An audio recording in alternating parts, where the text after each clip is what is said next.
Ya estamos de vuelta esta noche aquí en Reporte Estelar. Estamos hablando sobre hiperplasia prostática benigna. Reporte Próstata es nuestra etiqueta esta noche. Nuestro invitado, el doctor Eduardo Rivas, médico urólogo.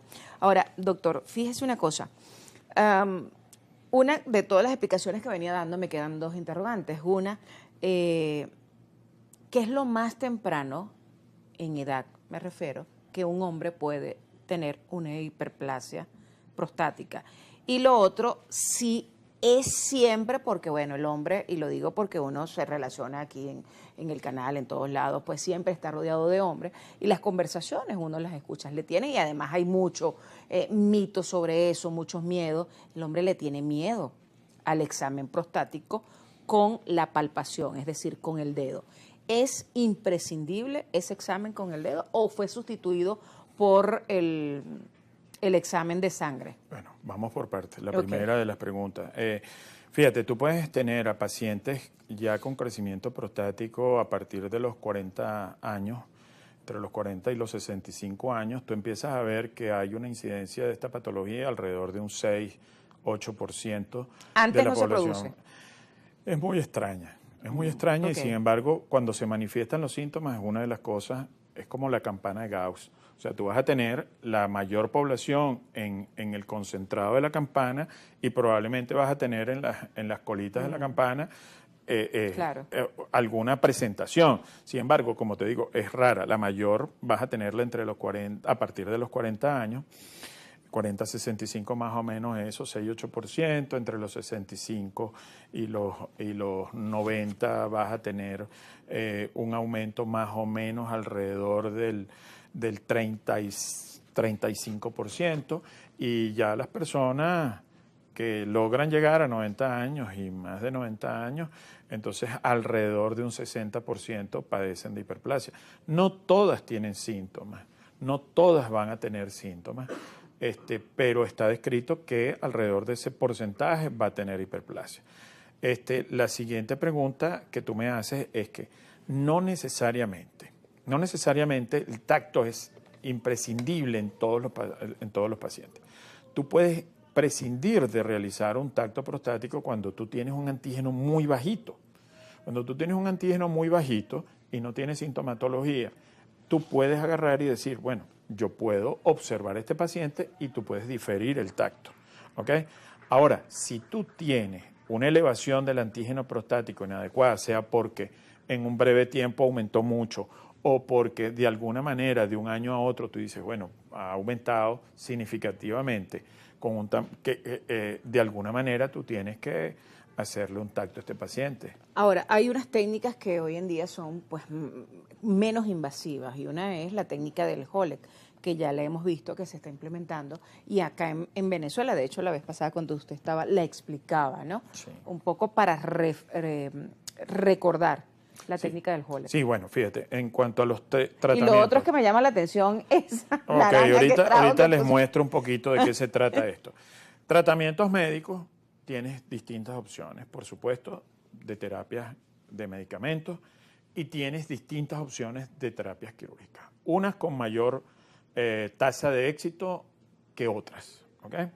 Por supuesto, hoy día una técnica mínimamente invasiva con alta, tasa de éxito y con excelentes beneficios para los pacientes es la enucleación endoscópica anatómica de la próstata, que es el HOLEP. ¿Por qué? Porque tienes menos riesgo de sangrado, no tienes que hacer una apertura del abdomen, tienes un tiempo de recuperación mucho más breve, los pacientes prácticamente te dicen que no tienen dolor o muy escaso dolor en el postoperatorio. Tú puedes intentar retirar la sonda del paciente al día siguiente para que miccione espontáneamente, así haya sido portador de sonda durante un buen tiempo, ¿ok? Entonces tienes todo esto, por supuesto, te tardas un poco más en la cirugía, comparativamente con una cirugía abierta. Claro, pero la recuperación y los beneficios para el paciente son excelentes. Exacto, entonces, a eso iba. Una vez que se hace la operación con la técnica del HOLEC, o sea, ya el paciente vuelve a su vida normal completamente desde todo punto de vista. Mira, la mayoría. ¿Por qué? ¿Qué es lo que pasa? Muchas veces tienes que reeducar a este paciente que, por ejemplo, ha portado sonda un año. Entonces tienes que ayudarlo a reeducar la vejiga. Él va a tener la sensación, porque él viene trayendo una sonda durante mucho tiempo, y es que la capacidad de la vejiga se recupere, que recupere esa sensación de que llenado de la vejiga, de que no está orinando frecuentemente, todas esas cosas. Y fíjate, una de las cosas más importantes, que a veces tú lo comparas con las resecciones, que es una de las preguntas que te hacen la mayoría de los pacientes. Y por eso me traje esto que tú me estabas preguntando. Por ejemplo, cuando tú haces imagínate que esto es la próstata. ¿Okay? Cuando tú haces una resección transuretral de la próstata, tú utilizas un orificio de acceso, que es la uretra, ¿okay? Y tú tienes este tejido, ¿okay? Y tú tienes el tejido prostático, tienes la zona periférica, tienes la zona transicional, tienes la zona central y, digamos, la periuretral. Pero esto sería como la uretra. Esto llamémoslo un lóbulo medio de la próstata. Cuando tú haces una resección transuretral de la próstata, tú haces lo que a veces comúnmente se conoce como un raspado. Entonces tú raspas el tejido prostático a través de la uretra y raspas, pero te queda tejido. Entonces tú puedes observar aquí que te queda tejido. Cuando tú haces la enucleación, tú te vas por la zona, por el borde de la zona transicional, y aquí les muestro, y entonces tú te vas por ese borde de la zona transicional y puedes obtener lo siguiente.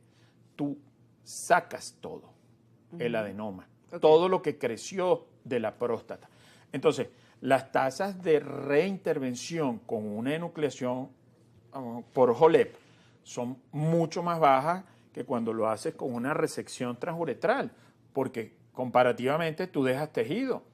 Entonces, al dejar tejido, este tejido de la zona transicional vuelve a crecer. En cambio, cuando tú haces la enucleación, las probabilidades de que el remanente escasísimo de tejido que dejes crezca prácticamente es nulo. Entonces, tú tienes esta gran diferencia desde el punto de vista de lo que es la RTUP, conocida como el raspado, versus la enucleación prostática en cuanto a tasas de reintervención. ¿Cuál es el riesgo de no intervenir, de no buscar la ayuda médica por retiro de la próstata en los pacientes? Muy sencillo. Puedes tener daño de la vejiga, puedes tener inclusive consecuencias de insuficiencia renal, porque esto te puede ocasionar insuficiencia renal si tú tienes un proceso obstructivo severo, ¿ok? El requerir que entonces tengas que utilizar una sonda. Entonces, son cosas que de alguna manera te pueden afectar de forma importante. Insuficiencia renal es una de las patologías que de alguna manera tú no quieres tener. ¿Cuánto puede llegar a crecer una próstata? Mira, yo he operado próstatas enormes. Por ejemplo, hemos tenido próstatas en donde hemos sacado tejido, aproximadamente 400 gramos de tejido prostático, y eso es muy grande.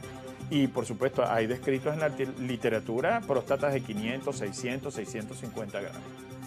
Bueno, de verdad que el tema inclusive da para mucho más, porque bueno, es apasionante toda esta parte médica y además toda la solución que conlleva y los problemas que se ven afectados la salud, en este caso de la salud masculina. Bueno, profesor también, profesor universitario en el área, doctor Eduardo Rivas, muchísimas gracias por habernos acompañado. No, muchísimas gracias. Bueno, lo que me queda es invitar a los pacientes o a los que nos escuchan a que nos contacten para poder ayudarlos. Nosotros periódicamente estamos realizando actividades y jornadas para esta técnica y poder ayudar a los pacientes, y estamos eventualmente invitando a personas, si bien ya tenemos bastante experiencia a nivel nacional, y hay que hacer, por supuesto, un esfuerzo en aumentar esto. ¿Dónde lo pueden ubicar? Estamos teniendo invitados internacionales para que vengan también. ¿Dónde lo pueden ubicar? En el Instituto Clínico La Florida, a través de mi celular, 0412-312-1097. 0412-312-1097. Estoy a la orden. Muchísimas gracias al doctor Eduardo Rivas. Muchas gracias y a ustedes también. Agradecidos como siempre por su sintonía. Pasen feliz noche, que tengan compañía de Noticias Globovisión.